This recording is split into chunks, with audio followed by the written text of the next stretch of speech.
Julgados e comentados. A jurisprudência sob a ótica do Ministério Público. Uma produção Ministério Público do Paraná.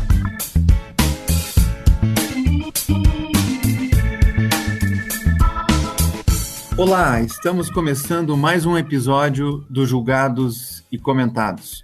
Eu sou Eduardo Cambi e hoje abordaremos sobre o colorismo e as expressões estruturais do racismo no sistema de justiça. Para tanto, contamos com a participação de Alessandra Devulski, diretora jurídica do Instituto Luiz Gama e professora de Direito da Universidade do Quebec, no Canadá. Lembramos que esse episódio foi gravado à distância em respeito às medidas de distanciamento social devido à pandemia da Covid-19. Nesse episódio vamos abordar o conceito de colorismo como aquele que faz distinção entre os tons de pele negra na incidência do racismo, como a formação da sociedade brasileira propiciou o surgimento do colorismo, de que maneira essa incidência afeta as dinâmicas de poder nas relações sociais de uma sociedade tão miscigenada, de que forma essa expressão do racismo estrutural brasileiro também se reflete na atuação do Estado e de nosso sistema de justiça. Estas e outras questões serão abordadas no decorrer desse episódio. Alessandra, seja muito bem-vinda, muito obrigado por aceitar o convite. Por favor, conte para a gente um pouco mais da sua trajetória acadêmica e profissional.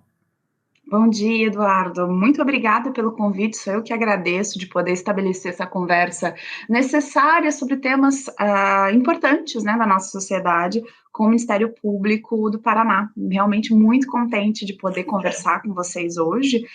Eu sou advogada de formação, advogada no Brasil, mas não sou advogada no Canadá. Eu só ensino na Universidade do Quebec, em Montreal, no programa de mestrado em Direito e Sociedade da Faculdade de Direito da UQAM. Tenho, como é que eu posso dizer, um apreço e um amor muito grande pela advocacia que eu exerci em Mato Grosso, de onde eu sou natural, né? Sou natural de Diamantina, interior de Mato Grosso, uma cidadezinha a 200 quilômetros de Cuiabá, bem pequenininha, eu gosto muito. Mas fui para São Paulo para estudar e naquela coisa de vou fazer o mestrado e voltar, nunca mais voltei. Houve uns problemas de percurso, vamos dizer assim, problemas. As coisas foram dando certo e eu acabei não conseguindo voltar. Finalmente, a minha filha é paulistana, nasceu em São Paulo, é a única paulistana da família, o resto é tudo mato-grossense. E aí vim para Montreal para fazer o pós-doutorado e também nessa brincadeira de vou fazer. Eu estou aqui desde 2016, então, eu fiz doutorado, né, na Universidade de São Paulo, em Direito Econômico e Financeiro, e mestrado na Universidade Mackenzie, que é uma universidade pela qual eu tenho muito carinho, como tenho também pela USP.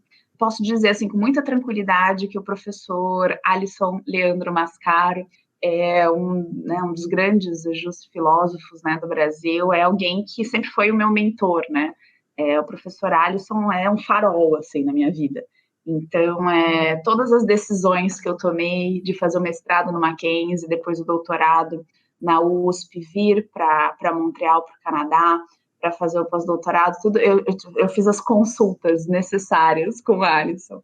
E é um grande amigo e um grande pensador do Brasil, que eu sempre gosto de prestar minhas homenagens a ele, porque ele tem toda uma influência na minha vida acadêmica. No doutorado, eu fiz o doutorado basicamente sobre uma escola econômica, chamada Escola Parisiense da Regulação, que tem como seu grande autor, né, Michel Aglietta, que é um economista francês, né, uma corrente de teoria heterodoxa de economia, e eu usei esse quadro teórico para analisar como é que a gente faz a regulação econômica da concorrência e das crises cíclicas do capitalismo em um país de capitalismo periférico, como é o caso do Brasil. Então, eu tenho um percurso assim, acadêmico bem inusitado, porque quando eu advoguei em Mato Grosso, eu advoguei em direito ambiental. Aí fui para São Paulo, acabei advogando na habitação. Eu fui advogada durante muitos anos da Companhia Metropolitana de Habitação de São Paulo. Por enquanto, aqui em Montreal, eu estou só absolutamente dando aula e dirigindo um organismo que aqui, eu não sei como é que a gente pode fazer a tradução isso para o francês, mas é um organismo que coordena todos os organismos comunitários de uma região de Montreal, e é um trabalho que eu adoro fazer, porque eu acho que isso é uma coisa de todo pesquisador. A gente, quando pesquisa alguma coisa, em um dado momento, a gente quer um pouco aplicar as coisas que a gente aprende, conceitos, as estratégias, e eu sentia muita falta do terreno, né? Eu gosto de gente, eu gosto de conversar com as pessoas, eu gosto de saber o que está acontecendo, porque a gente não estuda só para a gente, né, Eduardo? A gente estuda para poder transformar o mundo, para melhorar o mundo. E eu sentia muita falta dessa aplicação. Então, acho que dar aula e dirigir esse organismo, que é o equivalente a uma ONG, né, no Brasil, aqui eles chamam ABNL, é algo que tem me dado muita alegria.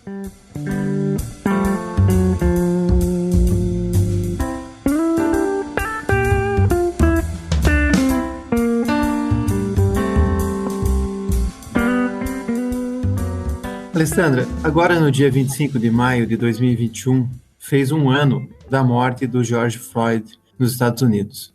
E longas passeatas se formaram por diversas partes do território americano e por todo o mundo para dizer que, apesar da condenação do policial branco, autor do homicídio, a luta contra o racismo continua.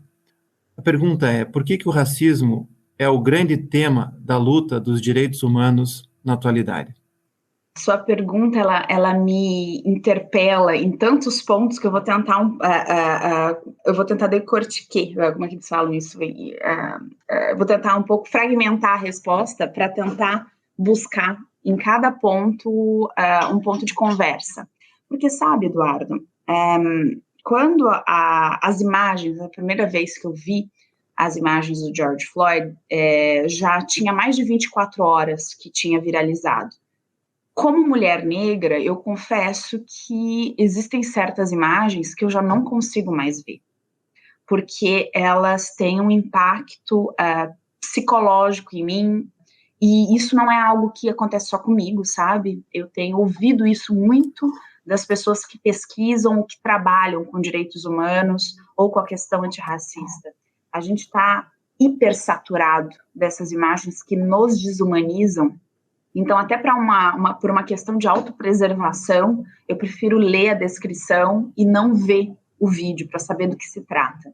Mas foi uma coisa tão arrebatadora que eu falei assim, bem, eu acho que eu vou ter que ver o vídeo, porque tinha a questão, né, do ângulo do joelho em cima do pescoço, então eu queria ver. E eu fiquei muito mal durante muitos dias, e muitas pessoas aqui em Montreal, brasileiras e canadenses, também tiveram essa mesma reação, porque é a reação da hipersaturação, né? E por que eu tô falando isso? Porque a comunidade brasileira aqui em Montreal, ela é até, agora ela tá começando a ficar um pouco maior, mas uma das coisas que nós conversávamos dias depois do assassinato, da execução do George Floyd, era, puxa vida, é muito triste, só que é o seguinte, no Brasil nós temos um George Floyd no mínimo por semana.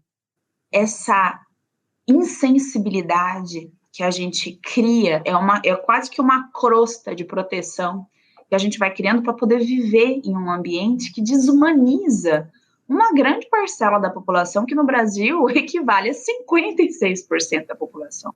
Então, como é que você faz para ter uma vida sã quando 56% da população é aviltada imediatamente a partir do momento que a pessoa sai de casa, ela sai do seu ambiente familiar e ela encara a sociedade, a leitura fenotípica da pessoa já a coloca numa caixinha ou num lugar de desumanização que vai implicar na forma pela qual ela vai ter as suas relações profissionais, de trabalho, como, às vezes, inclusive, isso acontece, infelizmente, no próprio seio familiar, existem distinções de tratamento que são estabelecidas por conta dos traços, porque nossas famílias no Brasil, muitas famílias são mestiças, então tem um componente branco, tem um componente negro, tem um componente indígena, asiático, às vezes uma mesma família, e aquilo que deveria ser uma riqueza, uma beleza, né, da estrutura social brasileira, se torna um elemento de organização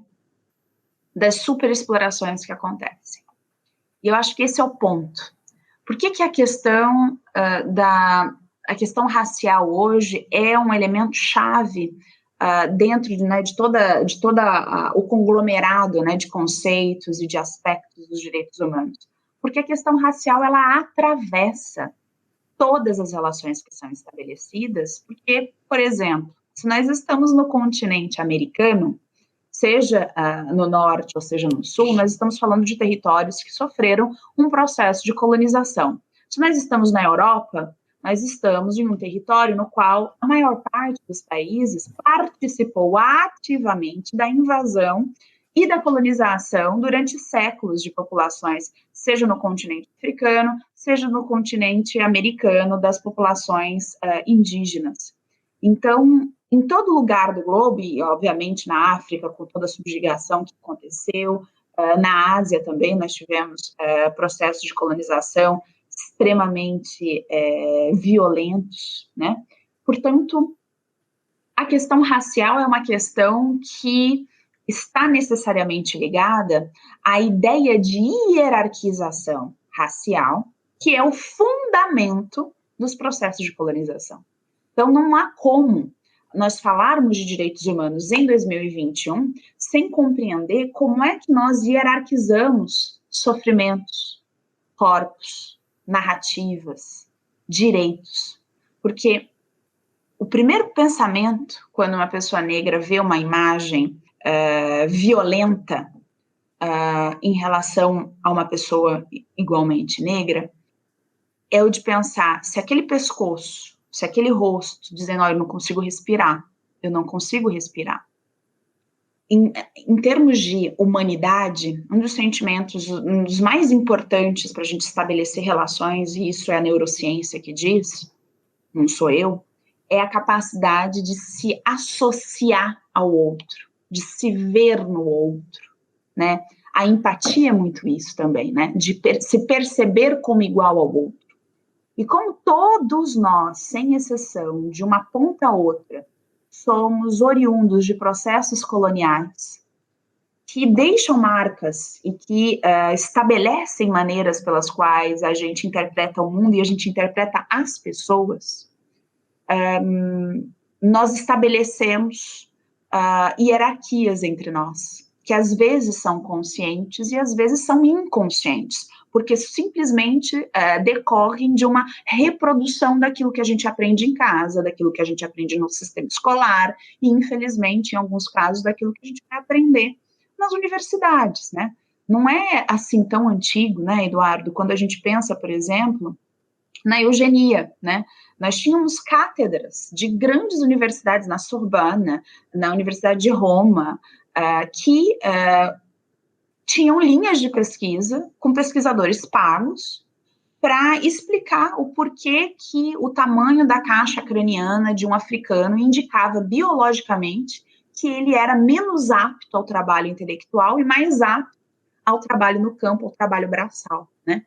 Ou seja, toda essa concepção que a gente tem de que existem pessoas que são biologicamente, né, na sua engenharia, mais aptas para um trabalho ou para o outro, isso não é uma invenção do nosso século, isso não é algo que os nossos avós, os nossos avós nos passaram, né? Isso é um conhecimento, são práticas e são culturas que atravessaram os séculos, mas que foram criadas não por uma necessidade espontânea. Havia, na verdade, uma demanda econômica de se criar um fundamento para os processos de colonização que justificasse que eu pudesse invadir territórios, escravizar determinadas pessoas e, por exemplo, fazer remessa de dinheiro para a metrópole. Então, não é uma coincidência que hoje, quando um policial ele viola os direitos mais básicos de um cidadão, isso aconteça de forma mais corriqueira e mais frequente, infelizmente, com pessoas negras, porque isso responde a essa construção social e histórica de que existem pessoas que são inferiores, de pessoas que não necessariamente agregam ou não necessariamente nós associamos àquela humanidade que nós pensamos ter. E isso é algo que é preciso desconstruir com o tempo. Então, a questão racial, ela é uma questão também social, né? Infelizmente, no Brasil, a pobreza tem cor, né? Então, a gente aprende diariamente, né? Ao entrar, por exemplo, e eu falo isso com muito pesar, né? Se nós entramos em um Tribunal de Justiça do Paraná, São Paulo, do Rio de Janeiro, se nós entramos no Congresso Nacional, né, nas chamadas, né, instâncias de poder, onde existe um poder decisional importante, nós percebemos que esses ambientes são majoritariamente brancos, é onde o poder circula. E quando a gente vai ver quem serve o café, quem vai limpar o banheiro, quem guarda a portaria do prédio, os trabalhos que são ligados à subalternidade, que são menos valorizados socialmente, são aqueles atribuídos historicamente às pessoas negras. Então, isso vai criando uma construção mental de que existem lugares para as pessoas, né? Lugares onde negros devem naturalmente circular, associados à subalternidade, e lugares de poder onde ninguém vai questionar a presença de uma pessoa branca, mas uma pessoa negra vai sempre suscitar uma certa curiosidade.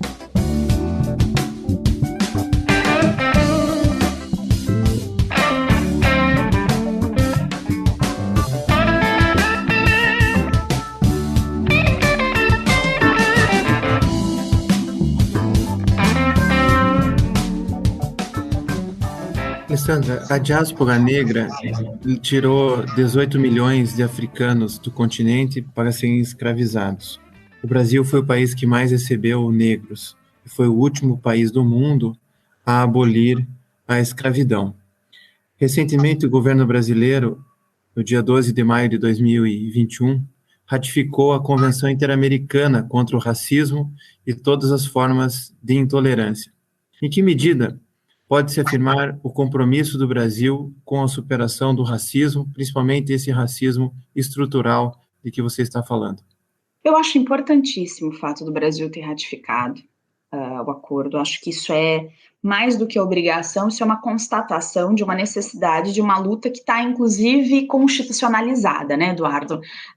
No artigo 3º, nós temos todas as diretrizes na Constituição da República daquilo que nós devemos primar em todas as ações do Estado brasileiro, e uma delas é o combate à pobreza e à desigualdade social e racial. Então, a desigualdade é um elemento no Brasil que é primordial para toda e qualquer ação. Eu não posso criar políticas públicas que impeçam, inviabilizem ou dificultem o combate à desigualdade social e racial sem necessariamente infringir aquilo que determina a Carta Magna. Mas eu acho que ratificar é uma obrigação diante do quadro material de desigualdade no Brasil.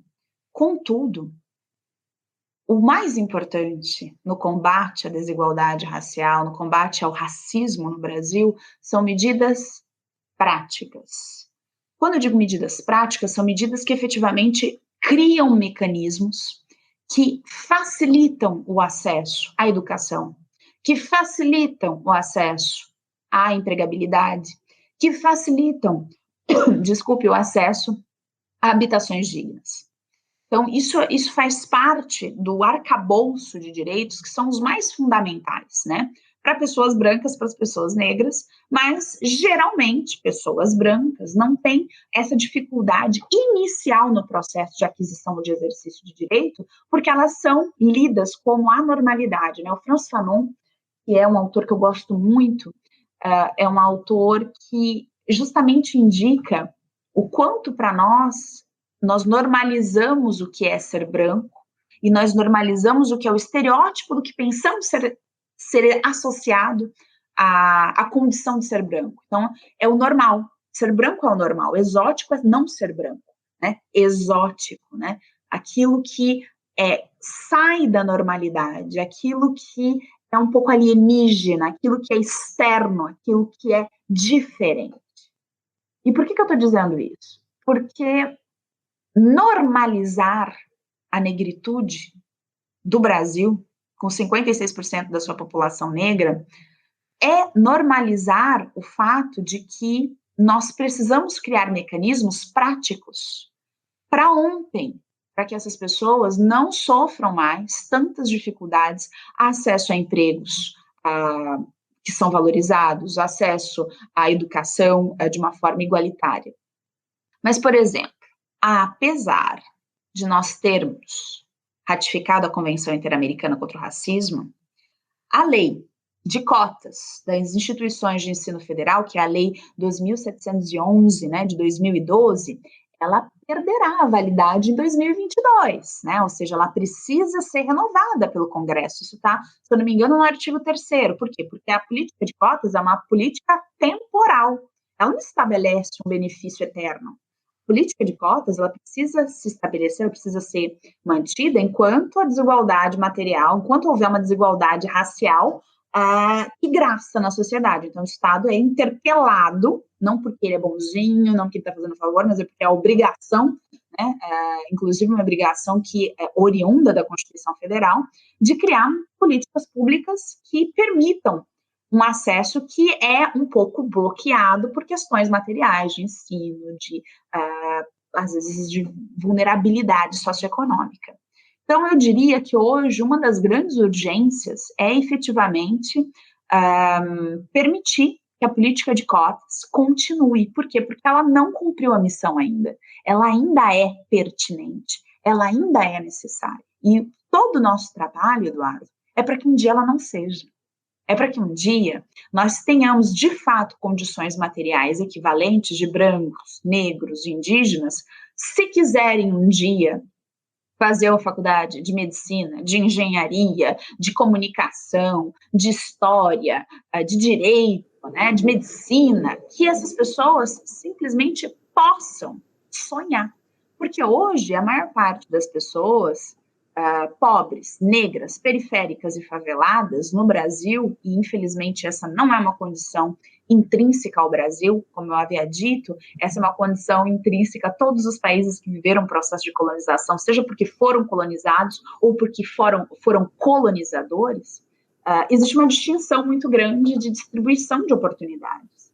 E por conta disso, eu acredito que é fundamental, inclusive para ser coerente com a ratificação da Convenção Interamericana contra o Racismo, de promover uma medida prática que, eu ressalto, não resolve o problema do racismo estrutural no Brasil sozinha. A política de cotas, ela tem que ser uma vertente de promoção de instrumentos para resolver o problema.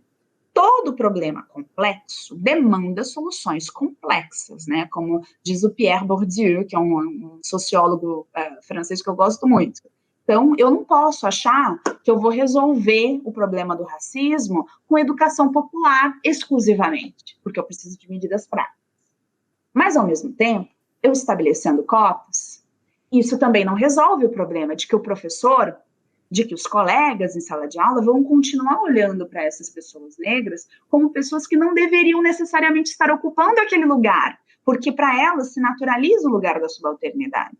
Portanto, as coisas precisam se fazer de uma forma conjunta e de uma forma interseccional, como diz, enfim, na aplicação do conceito da Kimberly Crenshaw, que é uma jurista estadunidense que eu gosto muito, que explica muito bem a necessidade de conjugar políticas de combate ao racismo a políticas que combatem também a desigualdade social e que combatem também a desigualdade de gênero. Alessandra, vamos falar um pouquinho mais sobre essa política de cotas. Quando eu pedi para você escolha um acórdão, você escolheu justamente um do Supremo Tribunal Federal, no recurso extraordinário 597.285 do Rio Grande do Sul, que trata da política de cotas nas universidades. Existe um estudo de 2019 do IPEA que liga algo que já é sabido, né? Que não é possível desvincular a política de segurança pública da questão do emprego e da questão da educação. O IPEA diz que quando nós aumentamos 1% a taxa de desemprego entre homens entre 15 e 65 anos, a taxa de homicídio aumenta 1,8%. Por outro lado, a cada 1% a mais de elevação do número de pessoas de jovens entre 15 e 17 anos na escola, os homicídios caem 1,9%, o que mostra que a educação está, como eu disse, intrinsecamente ligada ao combate à desigualdade e ao combate à criminalidade. Gostaria que você falasse um pouco disso e, na esteira disso, quem é contra a política de cotas normalmente afirma que ela dá margem a fraudes, porque as pessoas muitas vezes se auto-identificam como negras para ter privilégios, né? Brancos que se falam serem negros para ter privilégios e ter acesso à universidade de forma mais facilitada. Em que medida o critério deve ser científico para privilegiar uma política de cotas sem causar uma espécie de desigualdade ainda maior? Pelos estudos que você tem e vendo como funciona a política de cotas em outros países do mundo, quais seriam os melhores critérios para nós combatermos o racismo estrutural sem criarmos essa sensação de fraude que pode acontecer em algumas situações que se verificam aqui no Brasil? A sua pergunta é uma pergunta que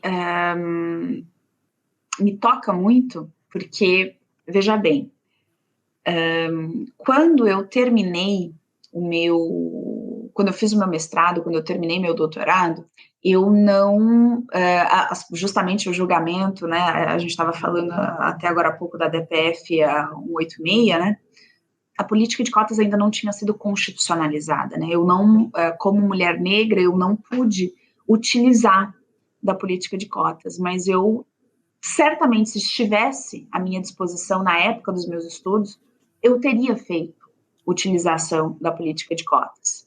Muito embora, talvez, não sei, né, por conta dos privilégios que eu tive, né, porque cada história é uma história, né, Eduardo? Eu sou uma mulher negra, mas eu tive outros privilégios, né? Eu venho de uma família que era uma família de advogados, que tinha meios para poder me pagar curso de línguas, para poder me pagar esportes, né, que no Brasil, infelizmente, isso não é fornecido gratuitamente para as pessoas, né, eu frequentei escolas particulares, isso não é um percurso natural, normalizado, frequente de meninas negras no Brasil, né, e eu falo isso com muito pesar, porque justamente trabalho aqui em Montreal, em um organismo que conglomera, né, outras instituições que promovem justamente esse tipo de inclusão para as pessoas que não têm meios, né, ou seja, aquilo que no Brasil, para a gente ter acesso, a gente precisa pagar de uma forma privada, em outros países é considerado algo que é necessariamente importantíssimo para o desenvolvimento da criança, né? A gente subestima a necessidade do esporte, a gente subestima a necessidade de fazer estudo de línguas, de poder se abrir para o mundo, né? E é muito triste ver a quantidade de talentos, né, que são perdidos por conta da vulnerabilidade do nosso sistema escolar público, né, que foi sucateado em um processo que foi um projeto, né, como já dizia Paulo Freire, né, não foi algo que aconteceu, foi realmente um projeto para se valorizar o sistema privado e se desvalorizar o sistema público, e deu no que deu, né, Eduardo? Ou seja, a gente elitizou ainda mais o acesso à educação. Portanto, as pessoas que vivem em situações de vulnerabilidade socioeconômica e que não podem pagar para os seus filhos um sistema privado de ensino, vai precisar necessariamente colocar seus filhos no sistema público, que é sucateado cada vez mais. Ou seja, existe uma inversão de prioridades muito importante e que acontece há décadas. E o que a gente está, a dificuldade, né, que a gente tem institucionalmente de combater o racismo e as desigualdades raciais e sociais é por conta das escolhas que nós fizemos, não nos últimos 10 anos, mas fizemos nos últimos 150 anos, né, e que vai dando resultados de cada vez mais afunilar o acesso à educação. E a estatística que você menciona, Eduardo, do IPEA, é uma estatística super nova, inclusive, mas que ratifica algo que a maior parte dos sociólogos gritam, eles nem explicam mais, eles gritam isso nos últimos 50 anos, que é o fato de se associar, infelizmente, a questão da violência urbana a uma predisposição de pessoas periféricas e faveladas à violência. Isso de um preconceito, isso de uma má leitura, de um desconhecimento, de uma ignorância em relação ao quais são os elementos, os gatilhos que levam a um jovem negro na periferia dizer, bem, eu não tenho como ir para a escola porque eu preciso ajudar a minha família que não tem o que comer nas próximas semanas. Então, eu preciso promover uma forma de sobreviver nesse processo. E aí você tem empregadores, entre aspas, nas periferias e nas favelas, associados ao tráfico de drogas, associado a pequenos furtos, associados a pequenas fraudes, com cartão de crédito, com isso, com aquilo. Não é exatamente uma escolha, Eduardo, não é exatamente uma escolha. Quando você vê 2%, 1% desses jovens fazendo essas escolhas, a gente poderia aqui falar de opções individuais. Mas quando você tem gerações de jovens negros optando por uma vida extremamente perigosa e que reduz a expectativa de vida deles enorme, de uma forma muito grande, isso não é mais uma escolha, isso é, na verdade, a estruturação do apartamento socioeconômico desses jovens, que não tem outra opção, senão buscar uma forma. É o meu gato, ele resolveu miar do meu lado, ele está querendo responder alguma coisa também.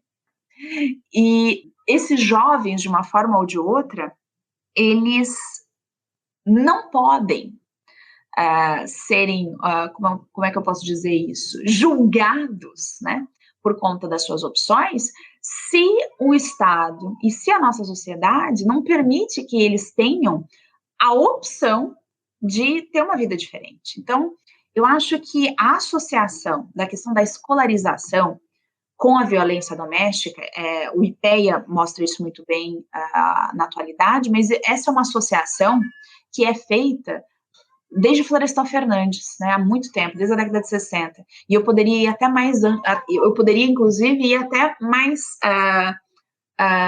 no início do século, e dizer que essa associação, ela é algo que é bem conhecida da República Brasileira. Por que a gente não, sabendo dessa relação, por que a gente não promove a inclusão desses jovens no sistema escolar?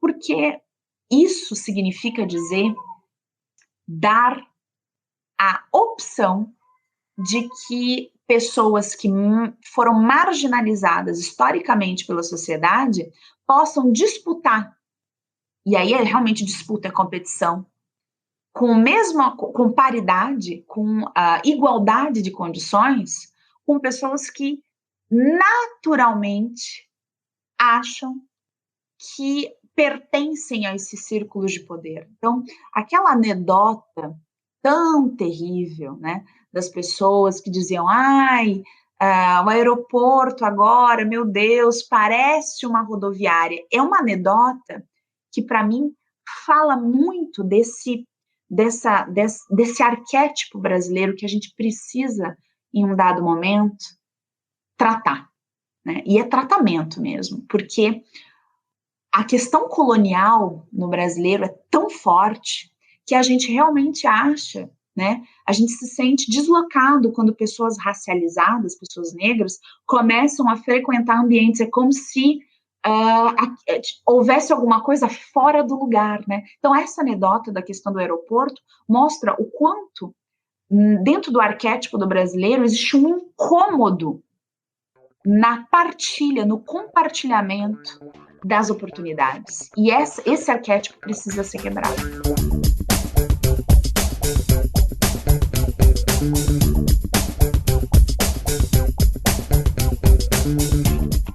Essa violência contra a população afrodescendente, ela reflete muito no sistema de justiça. A Folha de São Paulo no dia 26 de maio de 2021, traz uma reportagem analisando 100 casos de prisões injustas no Brasil. E o Brasil tem a terceira maior população carcerária do mundo. E nesse estudo da Folha, se mostra que 71% desses casos de prisões injustas recaíam sobre pessoas negras. Então, nós temos 56% da população negra no Brasil, mas 71% dos injustiçados na pesquisa são negros, que foram encarcerados indevidamente em razão de procedimentos de reconhecimentos falhos, erro na identificação ou em prisões baseadas somente na palavra de policiais e sem investigação.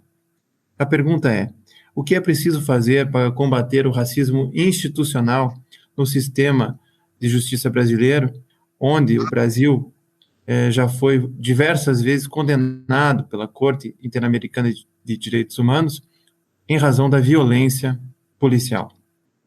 Olha, Eduardo, eu vou dar um exemplo do Canadá para poder falar do Brasil. Por que eu quero dar um exemplo do Canadá? Porque quando a gente percebe, né, a visão que a gente tem do Canadá, né, como um país do norte, como um país de IDH altíssimo, né, é de que tudo vai bem. Tudo vai bem, vírgula, né, Eduardo? Quando a gente chega num país e no início, a gente tem aquela fase da lua de mel, né? Porque a gente faz os comparativos. Nossa, isso funciona tão bem no Canadá, no Brasil é diferente. Nossa, olha, todas as pessoas têm acesso a isso. Nossa, no Brasil precisa pagar, aqui é público e é de boa qualidade. Então, a gente tem aquela primeira fase da lua de mel, vamos dizer assim. E conforme o tempo vai passando, a gente descobre que países do norte são países também estruturados de forma piramidal, ou seja, um topo com uma elite econômica que protege com garras e dentes, né, o seu domínio do poder econômico e do poder político, né, e uma larga base de pessoas que estão ali lutando pela sobrevivência. Essa larga base no Canadá são os imigrantes, né, são os imigrantes, às vezes, não documentados, né, os chamados sans-papiers, né, sem papel, sem documentação, ou dos imigrantes de primeira, segunda geração, que tem uma dificuldade muito grande de inserção, por exemplo, no mercado de trabalho, só pelo fato de não ter um sobrenome que é associado, né, àquilo que é canadense, né, ou seja, todo um processo de xenofobia aí também muito arraigado, e que está ligado a essa constituição de sociedades capitalistas que precisam promover lugares de poder para uns, preservar esses privilégios e, ao mesmo tempo, criar e alimentar e reproduzir ideologias de inferiorização, seja pela xenofobia de imigrantes, seja pela racialização de negros e indígenas e assim por diante.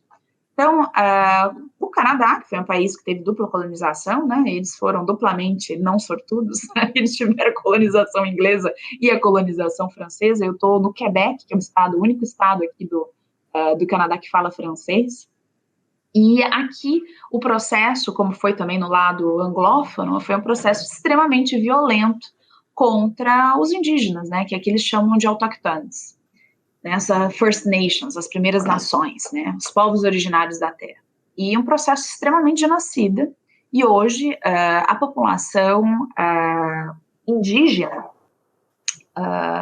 no Canadá equivale a menos de 5% da população.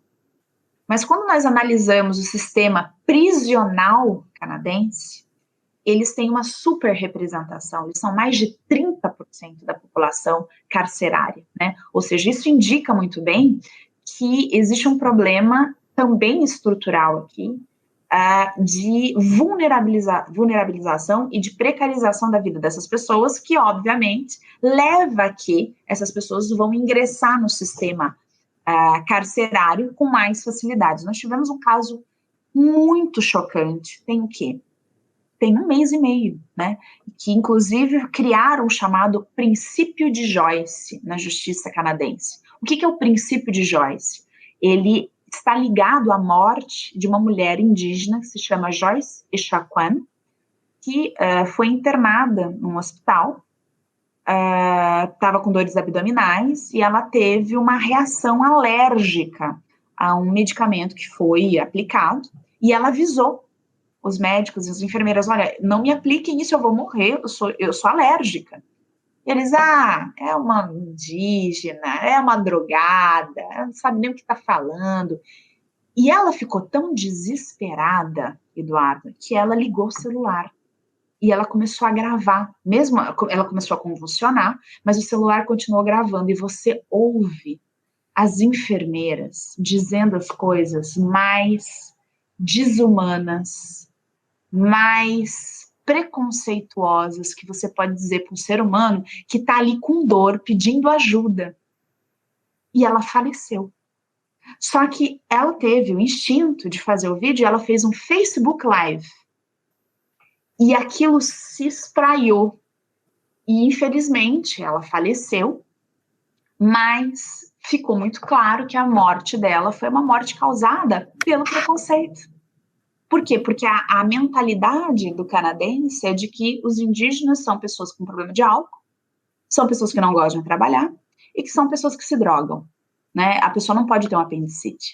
Ela não pode estar no hospital chorando de dor, dizendo que tem uma alergia para não aplicar aquele remédio. Ou seja, esses são exemplos que nos indicam que a questão da superrepresentação no sistema carcerário ou do tratamento institucional racista com pessoas indígenas, com pessoas negras, com pessoas asiáticas, né? Porque agora com a questão da Covid, o racismo em relação aos asiáticos também, infelizmente, é algo que cada vez mais está presente na sociedade. Nós tivemos aqui processos de vandalização do bairro chinês aqui em Montreal, que foram terríveis, né?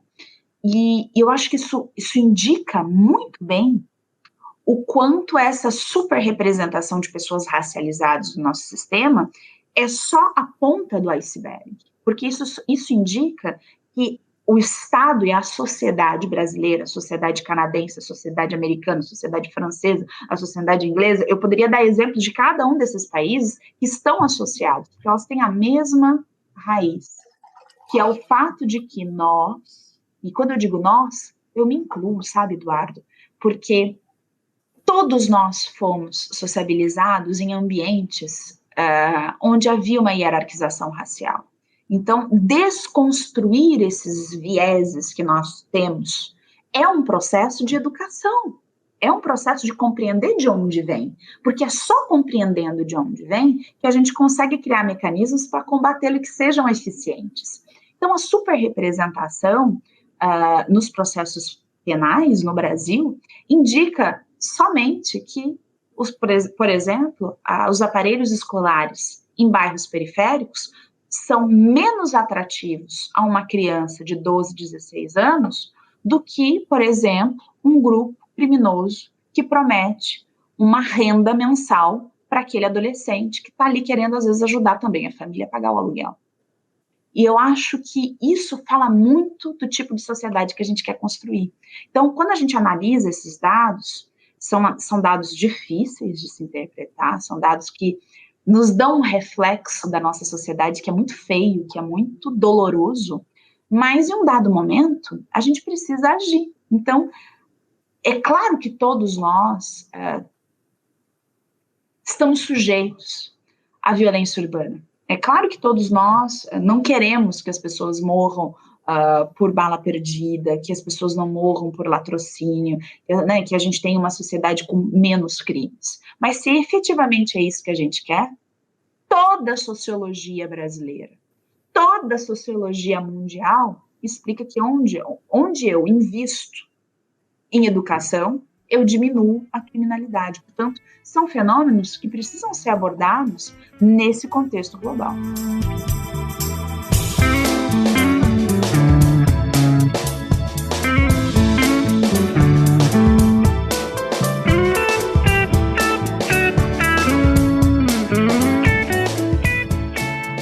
Para terminar, Alessandra, eu não posso deixar de falar do feminismo negro e falar do colorismo. Eu estou falando com uma mulher negra de pele clara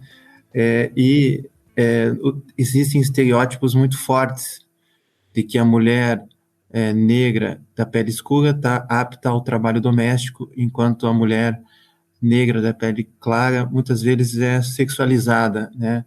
Usa-se até um termo estereotipado e muito ruim, né, a mulata, né? E, aliás, vende-se isso no exterior, né, mostrando-se o carnaval com mulatas belíssimas, seminuas, como se esse fosse um cartão de visitas do Brasil, né? A minha pergunta é, em que medida esse colorismo, né, essa identificação de peles mais claras e mais escuras, ela serve para mitigar um país que nega o racismo, mas culturalmente afirma aquilo que Lélia Gonzalez chama de neurose cultural, né? Uma espécie de velamento de um racismo que está arraigado desde sempre na nossa cultura. Olha, você toca num ponto super importante e eu vou aproveitar o gancho para complementar a resposta que eu não dei da sua pergunta sobre a questão das fraudes nas cotas. Por quê? Porque o Brasil, né, Eduardo, ele é composto de 56% da população negra, mas existe 49% dessa população que tem algum grau de mestiçagem. E esse grau de mestiçagem, a gente sempre tem que ter cuidado para não invisibilizar os indígenas, porque nesse grau de mestiçagem tem o europeu branco, mas também tem o indígena, né? E somente esses 49%, e o restante são chamados pretos, né? Segundo o IBGE. Por que pretos? Porque são aqueles que têm a pele escura, são aqueles que fenotipicamente você não consegue perceber visualmente que a pessoa tem algum grau de mestiçagem. Não significa dizer que ela não tenha, né, geneticamente, mas ela não é visível. E no Brasil, o racismo é feito pelo fenótipo, né? Não é a mesma regra, por exemplo, nos Estados Unidos, que é o one drop of blood, uma só gota de sangue negro, e você faz da pessoa uma pessoa negra que vai precisar necessariamente circular e ser identificada, né, como pertencente à comunidade negra. Agora, a Lélia Gonzalez, que é uma grande pensadora do Brasil, ela levanta um ponto que é extremamente importante, que é o ponto de explicar como é que nós, brasileiros, lidamos com a questão da mestiçagem. E a gente não pode esquecer que a mestiçagem, né, muito embora eu venha de uma família que minha mãe tem ascendência russo-polonesa e meu pai é negro indígena, né? Ou seja, eu tenho todos os tipos, vamos dizer assim, dos arquétipos na família. Tem pessoas negras de pele escura na família e tem pessoas loiras de olhos azuis, e a gente está ali convivendo dentro de um processo que às vezes é muito fácil, cheio de amor, e às vezes é cheio de contradições e incoerências, devido ao fato do Brasil ser um país extremamente racista. Coisa que não seria diferente nos Estados Unidos, coisa que não seria diferente no Canadá. Agora, a questão da mestiçagem é uma questão que nos remete à ideia de superioridade branca. Por quê? Porque quando a gente fala de mestiçagem, a gente sempre pensa no elemento branco que existe na constituição identitária de alguém. Então, quando a gente acha que está fazendo um elogio para uma mulher negra, dizendo assim, nossa, você é uma mulher negra de traços finos, que bonita. Ou, olha, você é negra, mas você, assim, é exótica, né? A gente percebe, né? O seu nariz é de tal jeito, o seu cabelo é de tal jeito. A forma pela qual nós elogiamos uma pessoa, quando essa pessoa é mestiça, é elogiar os elementos associados à europeinidade. Nós não fomos sociabilizados a valorizar, a normalizar o elemento da africanidade no Brasil, ou o elemento da indigenidade. E isso é um processo histórico, né? Ou seja, a gente não repete essas coisas porque nós queremos magoar a pessoa. Às vezes a gente está achando que está fazendo elogio e, na verdade, a gente só está reproduzindo e reforçando estereótipos que têm um fundo extremamente racista. Mas não necessariamente nós temos a compreensão disso. Por isso que a bala de prata do racismo, ela se divide em dois segmentos. A primeira é a questão da compreensão dos processos de colonização, de compreender o racismo dentro de um quadro decolonial, de descolonizar a mentalidade que a gente tem em relação não só à valorização fenotípica, porque nem tudo é só imagem, mas também da valorização cultural, da valorização da sabedoria indígena, dos conhecimentos da africanidade que foram trazidos para o Brasil e que incorporaram, inclusive, a forma pela qual nós falamos português, né? A Lélia Gonzalez, ela fala, ela é muito interessante nos textos, e ela fala que no Brasil a gente fala pretuguês. Por quê? Porque a forma como nós falamos português no Brasil tem muita origem na maneira pela qual os africanos trazidos no Brasil, né, ao Brasil, sob a condição da escravidão, compreenderam e transformaram a língua, né? Por isso que a gente fala de uma forma assim tão diferente que a dos portugueses de Portugal, né? Mas a questão da mestiçagem é uma questão que nos leva, Eduardo, a um ponto que é difícil. Quando a gente fala, por exemplo, da utilização das cotas, vai haver necessariamente casos limítrofes de pessoas que nós vamos ter dificuldade de dizer se aquela pessoa é lida como negra ou ela é lida como branca. Existem casos nos quais a gente vai ter dificuldade para fazer essa identificação. E é natural que isso aconteça.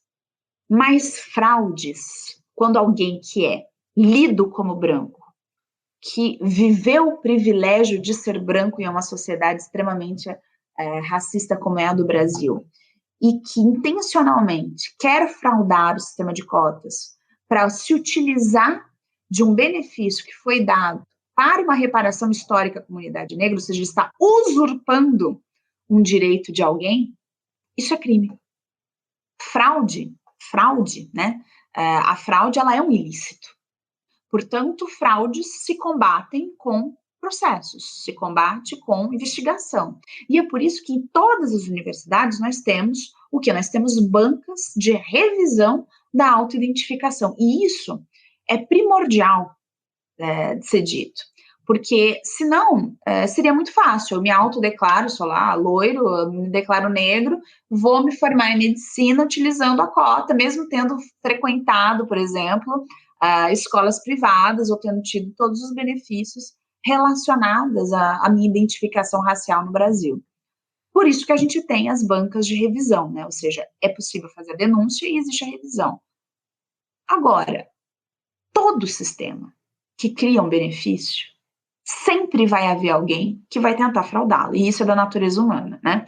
Quando a gente criou a legislação para dizer que na fila, por exemplo, a gente dá prioridade para pessoas idosas, para pessoas gestantes, não existem pessoas que tentam fraudar, não vai ser diferente com a cota. Agora, isso não pode ser um argumento para inviabilizar a política inteira, ou seja, porque teve um fraudador que foi identificado e que finalmente teve, de fato, que se retirar da universidade, ou seja, ele foi sancionado. O fato de que houve uma tentativa de fraude não inviabiliza e não deslegitima a política. Então, isso eu acho que é bem importante ser dito.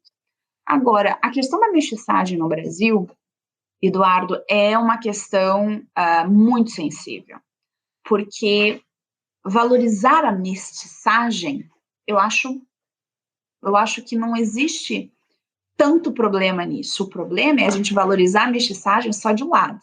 É valorizar a mestiçagem pelos elementos da europeanidade. No dia no qual nós olharemos alguém que é claramente mestiço, que tem elementos negros, elementos brancos e elementos indígenas, e normalizar essa existência, não racializar essa pessoa, né? Porque uma pessoa mestiça, parda, né? Negra de pele clara, ela vive preconceitos, ela terá menos oportunidades no mercado de trabalho em comparação à pessoa branca. No dia que isso não existir mais, muito provavelmente será o dia no qual nós vamos olhar para essa pessoa e nós não vamos só valorizar o elemento da europeanidade, nós vamos valorizar também o cabelo crespo, nós vamos valorizar também o nariz com o estereótipo africano, nós vamos valorizar o corpo ligado, né, ao fenótipo africano. Aí eu acho que a gente vai estar caminhando.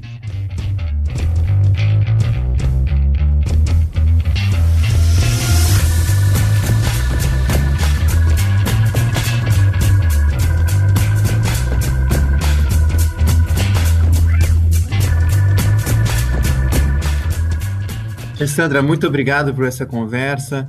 Foi muito interessante aprender um pouco com você e esses conceitos tão atuais que você desenvolve a partir da sua atuação aí na Universidade do Quebec. Sou eu que agradeço, Eduardo. Foi um grande prazer e até a próxima. Não se esqueça de curtir ou se inscrever em nossas redes sociais e assinar nosso podcast no aplicativo de sua preferência. Você também pode participar da elaboração dos julgados e comentados. Para sugerir um tema, encaminhar dúvidas ou comentários, envie para a gente no e-mail julgadosecomentado@mppr.mp.br ou pelas nossas redes sociais. Muito obrigado e até a próxima!